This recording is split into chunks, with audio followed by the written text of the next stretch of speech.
Welcome to today's Special School Districts Lunch and Learn series. We are excited to learn with Deb Friend from Team Activities for Special Kids, also known as TASK. Deb Friend will share information about their organization, their services and programs, and how they best benefit our student population and communities. We welcome your questions and participations during this series. However, this is a public forum, and we have some confidentiality housekeeping. Please feel free to ask questions, but not identifiable, detailed, or confidential information about a child, a student, or a family member. Please note, this lunch and learn session is being recorded. So if you have to leave before the session is concluded, or would like to share its content with others, it will be available on our SSD website under the heading Community. Once you click on Community, you will see a tab titled Community Engagement. Scroll down and click on the Family and Community Outreach to view this presentation and all the other previous sessions under the Lunch and Learn tab. Lastly, following this presentation, we will introduce you to members of our staff that can help to support you if you have any additional questions or needs. Again, I would like to introduce you to Deb Friend. We are so happy to have you with us today from TASK, which is Team Activities for Special Kids. Thank you.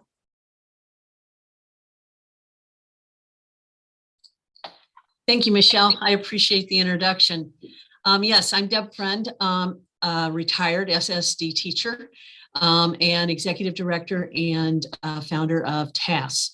TASK, it did start out as Team Activities for Special Kids, and we have changed our focus just a little bit over the last few years to limitless opportunities for special people.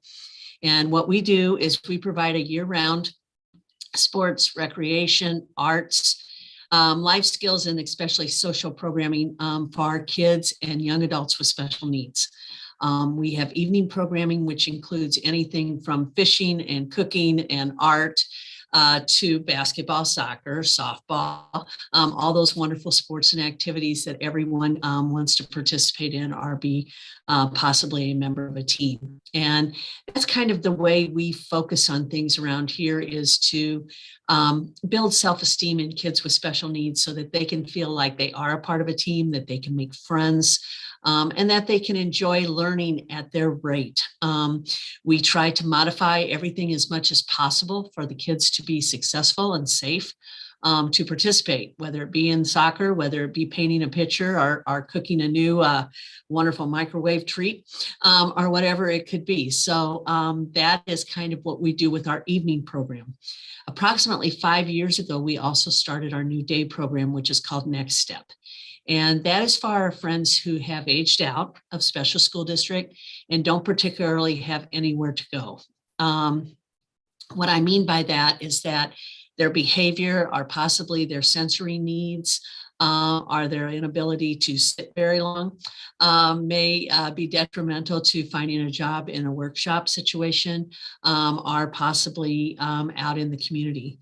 And we are trying to provide a crossover spot for them to come in, continue to work on their educational skills, continue to work on their social skills, and then also introducing more life skills, their self-help skills, but also then pre-work skills. In plain words, they help keep the campus beautiful and do many different jobs around the facility, from cleaning doors and cleaning the windows to vacuuming. Yesterday was the big sweep off all the salt off the sidewalk day. That was exciting as the truck convoy was going by on 44, so they were very interested in that. So we always have something going on around here that seems to be entertaining and that they enjoy. Our day program is a little bit like school, a little bit like camp. Some of them call it work, some of them call it college. And where we do work on education, they get to pick their educational goals that they want to continue to work on. All of you well know if you don't use it, you lose it. And that's what we are trying to do, is use it enough so that we don't lose it. We also work on the pre-work skills. Like I said, around the facility with all kinds of activities, also do things like sorting and putting nuts and bolts and different things together and taking them apart depending on what the situation is, to hopefully get some of our friends ready for some of the jobs that they might possibly be able to do in the future in a workshop setting. It just kind of depends on what our friends' capability is whenever they come into our program. Some of them will be with us for many years, and some have already come in, been with us for a year, maybe two, and then went on to other job opportunities in the community. We were approached by a number of parents and asked if we would do something like this because of, again, the need for some of our kiddos that have behavior concerns, are especially sensory needs that cannot always be fulfilled in a adult programming class or program, whatever the right word is there. And that's why we started the program. And it has been very successful. We are incredibly blessed.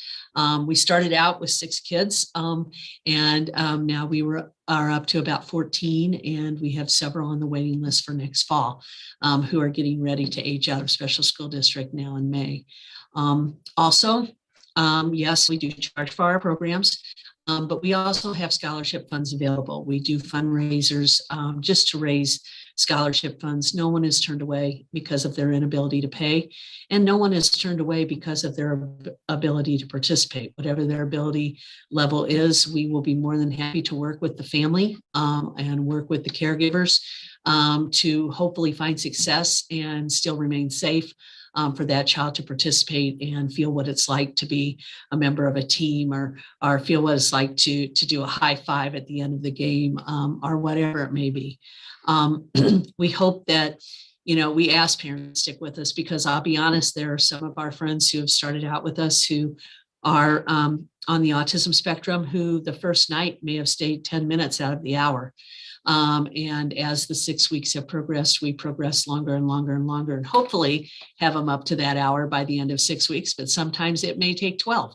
And as long as parents are willing to work with us, or caregivers, we're willing to work with them. We know that some things take time, and especially getting used to a new environment and getting used to new people. That all comes into play, and we want to do that as comfortably for the participant as we possibly can. So really, we're here. We just celebrated our 25th birthday last year. We had our first gala last Saturday night. That was a hoot. We had a really great time and had a lot of wonderful people come out and support us. And some of our athletes and participants were there to shine throughout the evening. It was very enjoyable, and we've been incredibly blessed. And we've been incredibly blessed by SSD. With being a retired teacher, SSD has been wonderful with supporting tasks as far as getting the word out there that we're here. Starting the program while I was still teaching, there wasn't a lot of advertising done because we were growing fast enough by word of mouth, and therefore we didn't want to, in plain words, have to turn people away. So we didn't do a lot of advertising, and most of our new athletes came in because of occupational therapists, physical therapists, adaptive PE teachers, whatever it may be, telling families about us whenever they had their IEP meetings. And that's literally how we started to grow and how we have continued to grow. When we started, we were all over. We were in Parkway one night, we'd be in Melville the next night. We might be up by Incarnate Word the next night. It just depended on what time of the year, what sports were going on, and what was happening. Now we're very blessed to have our own home on approximately 12 acres here in Fenton. We're located right next to River Chase. So it's not too far or too crazy to get here. You can come 141 or you can come 270. At the time, we did a population study of our participants who were in the program, and that was right smack in the middle. So we were very blessed to find that. We purchased the Union Hall, Chrysler Union Hall, whenever it went out of business. And that was a wonderful blessing for us, as the Union Hall had a large room and had a pavilion and had a pond. First thing, fence the pond. That was one of the first things that we did, needless to say, to keep everyone from deciding to go swimming. And we fished. The kids love to fish. But anyway, we were able to turn that big room into a gym and a walking track. We have a sensory room. We have a full kitchen. We can usually have about 20 kids in our cooking classes at a time. Big thing in cooking is microwave safety. That's one of the big things that the parents have requested over and over again, because of a couple of small fire incidents, and so forth, so forth. So that's kind of what we do. And I'm more than happy to answer any questions that you all may have. Please feel free, and we would obviously love to see the kids come on out and participate. We have summer camps coming up in June and July, and we have summer camps for all ages. We have 1 week of camp at CBC High School, and the rest of all the camps are held here at TAS. We do have an after hours camp. If you know some of the older kids who might want to come out and participate, excuse me, young adults, I'm sorry, they're still all kids to me. They can come out from 3 to 6. A couple of the kids call it happy hour camp, but we do not provide alcohol. So we can't quite call it that, but they like to call it that. So anyway, that is some of the camps that we offer. The other thing that's really been big for us, and especially with our teenagers, is social club and kids club. Our social club meets the first Friday night of the month, and then our kids club meets the first Saturday morning. Social club is for 15 and up. Kids club is for 14 and under. They meet for 3 hours on a Friday night, where parents can go out, grab a bite to eat, maybe catch a movie. One mom always tells me that she is in her recliner asleep by 5 after 6, and that's the best sleep she gets till 5 till 9, when she has to come back up and pick her up, because she is a runner. We just try to provide a little respite there for families whenever we can, but also to really promote the socialization, the friendships. We do anything from wizard nights. I don't think I can officially call it Harry Potter, and all the way to game nights, to movies. Of course, we have to have the dances, and all kinds of fun stuff. And it's a good time for them to come out and be able to be themselves, but yet to be able to participate and interact with kids that are typically developing and kids that are special needs. We are very much so a volunteer-driven organization. We only have approximately 10 employees, and out of the 10 employees, 3 of us are full-time. Everyone else is part-time. And we do have 2 classrooms in our day program that have 2 teachers and 2 assistants in them at this time.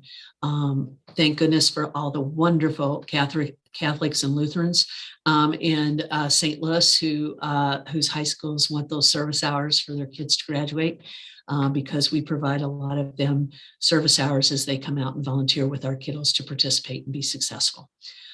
So if you know of any volunteers who need service hours or would like to come out, obviously we would love to have them, but please feel free to ask questions if you have some, and I will be more than happy to answer them.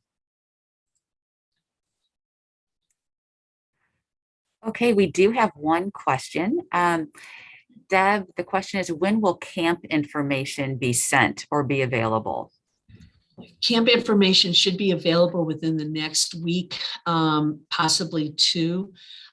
We are shooting to have it all out between the 12th and 15th of March. We actually are waiting on one facility to get back to us to know if we have our swimming pool.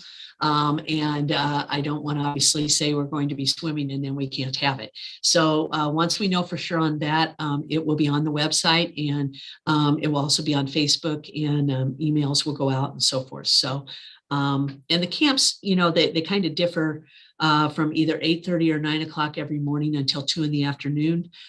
They rotate through a lot of stations, and also have time then for socialization at lunch and also within their groups. And in the CBC camp is kind of fun because we get to use the CBC theater and the CBC science labs and the gym, and all of that, of course, is huge. And then the rest of the camps are here, and they always have a theme.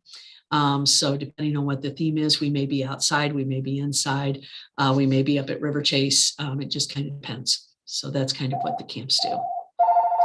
So That is the only question from our viewers, but I'm wondering if anyone on the panel has any questions. I do. You spoke about, well, since the viewer asked about when the camps will start, and you said that you don't turn anyone away. That is, I think that's phenomenal. But what is the range, like the price range, starting range for camp? So families will have a projection of what the cost would be. Right. Well, first of all, our evening programs are 6 weeks long and they're an hour each week, and they are $60. So they're $10 an hour. Okay. And again, scholarship money is available for anybody, and you don't have to give me your blood type or anything to get the scholarship money. It's a relatively very easy form to fill out. As far as our camps go, they range anywhere between $125 and $175, depending again on where we're located and what our expenses are. The swimming pool's expensive, and that kind of thing. Again, scholarship money is available. We also have had regional center pay for some of our kiddos to be able to come to camp. Rec Council has also been a good partner with paying for some of the kids to come to camp. So it kind of just depends on what the situation is, but we'll definitely work with you and see what we can figure out so that they can come and participate. And we are just now starting to get back to our pre-COVID numbers. Our social club nights usually, range between 45 and 65 kids for a Friday night social. Our camps in the past, especially task camp, which of course is the swimming camp, that has ranged anywhere from 100 to 115. Last year we did 50. With COVID, we went and started with 50 this year. We're hoping to take that up a little bit higher, and if numbers continue to go down. Problem is you can't obviously foretell the future, so you can't say, hey, we're going to take 100 kids this year, and then all of a sudden COVID breaks out again, and it's like, okay, we can't do that.